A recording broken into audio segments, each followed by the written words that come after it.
કેટલાક લોકોનો ગુસ્સો પર્ટિક્યુલર અમુક વ્યક્તિ માટે જ હોય, બાકી બધા સાથે તો ગાર્ડનની જેમ રહેતા હોય, પણ અમુકનો ચહેરો જોવે ને એટલે ગાર્ડનમાંથી ક્યારે ઉકરડો થઈ જાય ખબર જ ન પડે.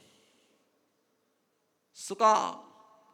તો કે તમને ખબર નથી કે ગુસ્સો નથી હોતો, એ દ્વેષ હોય છે. અને જ્યારે કોઈ પણ વ્યક્તિનો ગુસ્સો એકને એક વ્યક્તિ માટે 100થી વધારે વાર થાય ને એટલે ધીરે ધીરે ધીરે ધીરે ધીરે ધીરે ગુસ્સો દ્વેષમાં કન્વર્ટ થઈ જતો હોય.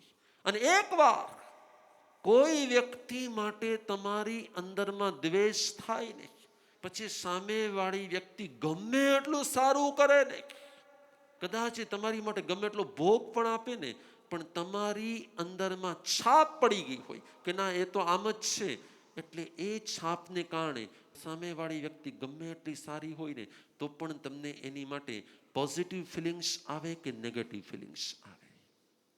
કઈ ફિલિંગ્સ આવશે? દરેકની લાઈફમાં એંગરનું જો મેનેજમેન્ટ કરવું હોય ને તો સૌથી પહેલું કામ એ કરવું પડે, ગુસ્સો આવે કે ન આવે એની પર બહુ ચિંતા ન કરો, પણ એ ગુસ્સો દ્વેષમાં કન્વર્ટ ન થઈ જાય ને એની તમારે બહુ ચિંતા કરવાની જરૂર છે.